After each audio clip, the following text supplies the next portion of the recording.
Lance, welcome back. Next episode. Hello, this is, I guess the second episode of our podcasting sessions, I guess, yeah. For the time being.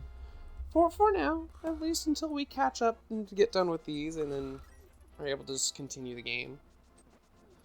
So, what do we talk about this time? Do we continue our Dissidia rant, or do we move on to Dissidia, it's up to you. Yeah, I mean, we can always transition mid thing. So make this like a Genshin Dissidia. Yep. So yeah, actually no, we can be done with Dissidia. If they want to know more, they can either play it themselves or possibly do some recordings ourselves of Dissidia. Alright. Yeah, we could. You could easily do the one where you're allowed to connect your phone to your computer. Yeah, and I can try to have people come along with me on my Dimensions End experience. What is that? Dimensions End? Again, that was the end game. I talked about it, I think, near the end of our last episode, but it was the end game content that you have access to once you've, maxed out your characters and you've gotten them their weapons and such. It gets you pretty much more resources for maxing out other characters if you can do it. Or at the earlier stages, you can get EX tokens to get an EX weapon. So it's pretty nice resources to do. It's really hard content, and yeah, if people want to see that, or if we ever wanted to record it, I could just drag people along for my Dimensions End runs. Since I started them all over recently too. But all right. So let's start talking about other games then. Yeah. Genshin Impact. I was going to say another one we played recently. Genshin Impact. What is has your... been a very I'm going to ask popular... you, what is your experience so far with Genshin? Me, I've never played actual Breath of the Wild, and I know this game's kind of based off of it. So I don't have a real bias, more than some.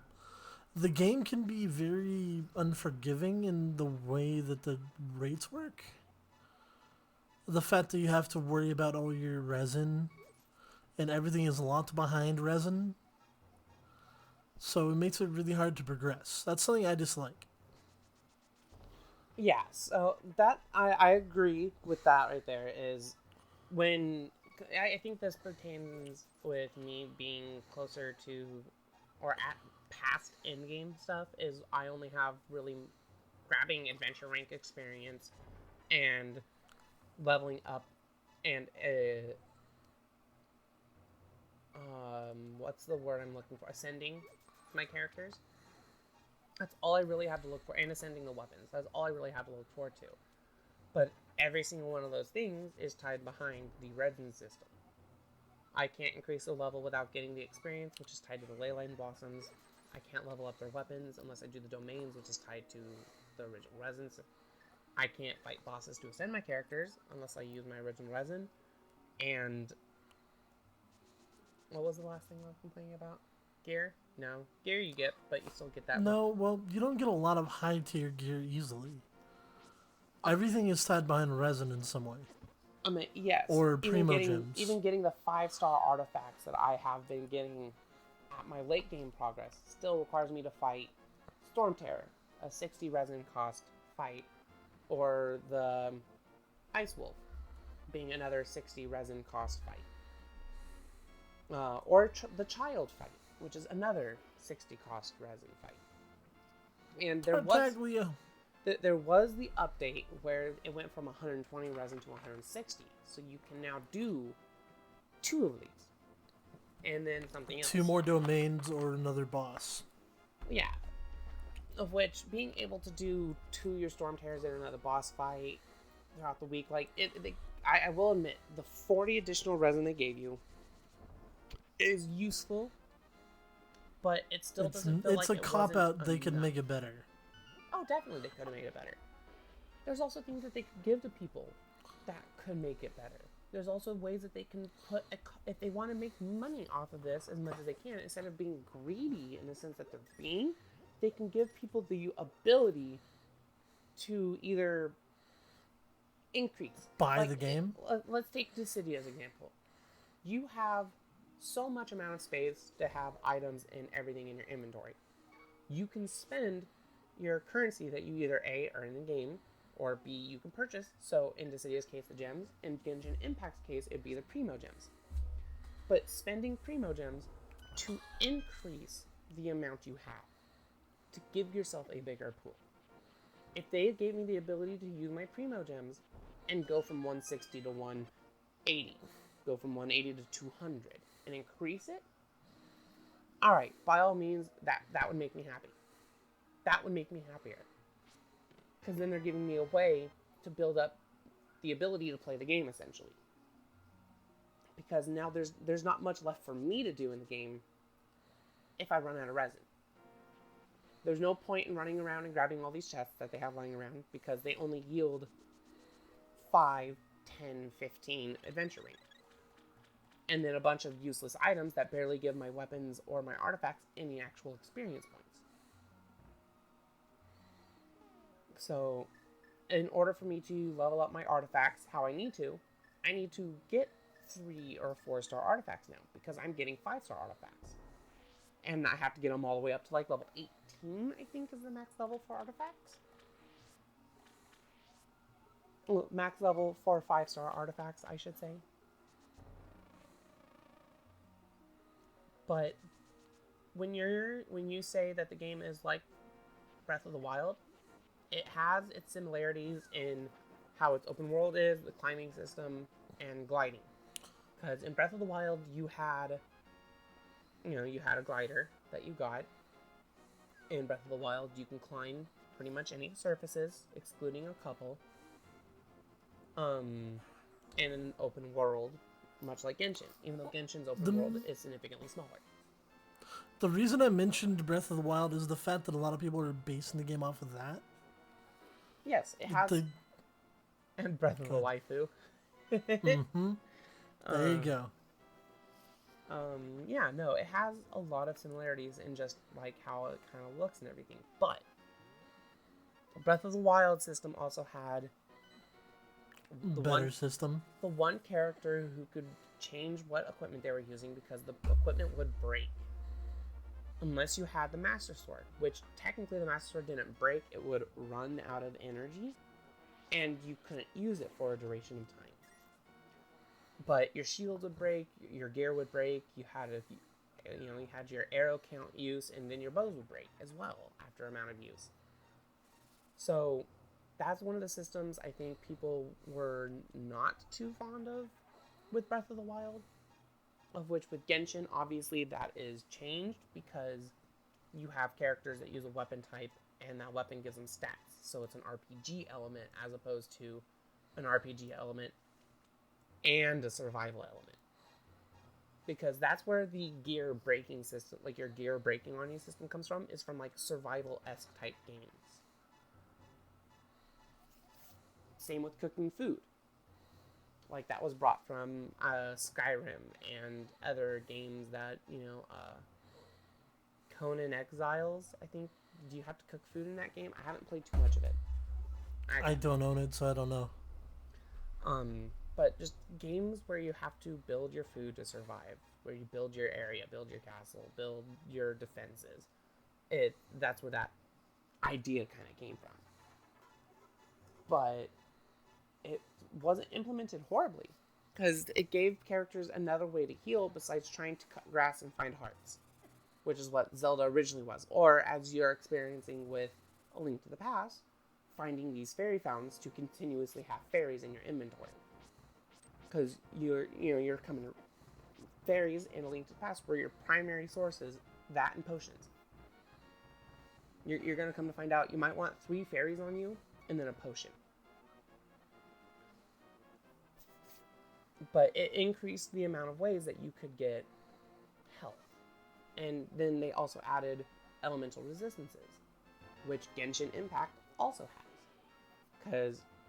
But Genshin, here's where Genshin did something right. They gave you a character that can heal.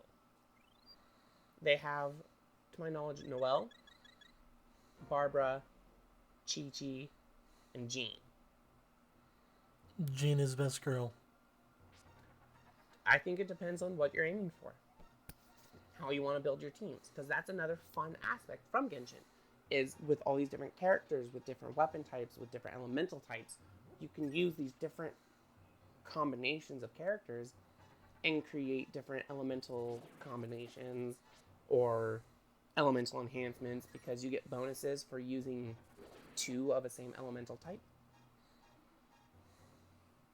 So that's something that Genshin did really well, and that's pretty cool. Something that's, as a hopefully a future game designer, something I wanted to implement in one of the action games I was looking to do is make it to where when characters have elemental affinities, some character who's attuned to fire, character who's attuned to lightning, character who's attuned to ice, able to use their abilities with other characters and create specific spells when combining their abilities. Much like how Chrono Trigger or Chrono Cross. In Chrono Trigger, there's also Crystal Chronicles. Yeah, Crystal Chronicles as well. That was another one. We still need to play that. I bought it all that time ago. I know. We can start playing it off time, off camera. No one can watch us. Sadly, we don't have capture cards, and I have a light, so I can't record anything. Yet. We'll get... One day we'll get there. It's been an item on my wish list for a long time. Stuff's expensive. Yeah, a lot of this stuff is. I mean, there are free softwares and such to use, but when it comes down to hardware, the hardware is expensive.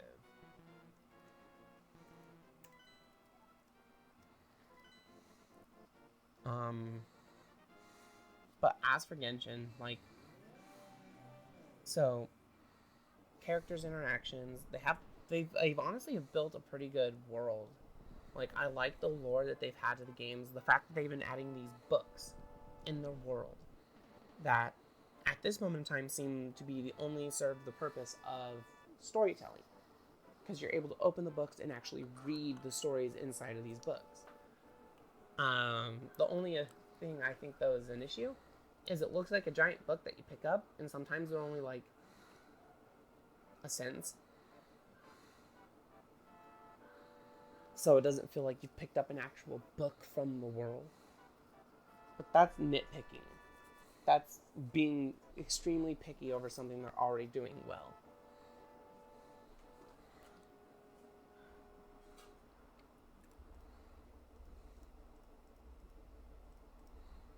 Yeah, it is.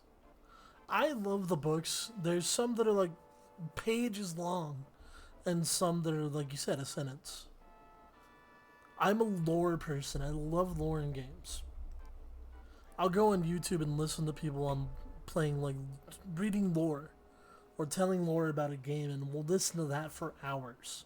So you like lore to video games? Question: what ways do you like to obtain your lore from video games? Do you like the lore to be kind of told throughout the storytelling while you're going through the game, where your interactions and with characters are kind of explaining everything and they kind of tell you directly the history? Or I like being able to explore and see the lore for itself, like an abandoned castle, and then you find something about it. You could very well like how the lore is given in the Dark Souls franchise, because not only is it because it's not directly told to you. In fact, you get a lot of little tidbits, because every item in the game at the bottom of its description has a little saying about where it came from and its origins and stuff like that. And through reading all of the different items and the interactions from how everything happens throughout the world, there are these... But if you're looking on YouTube, as a quick little heads up, there are multi-hour long lore explanations for the whole Dark Souls 1 universe. That once upon a time I listened to the 6-hour podcast type talking lore explanation of Dark Souls 1, because there's just so much that game has to offer.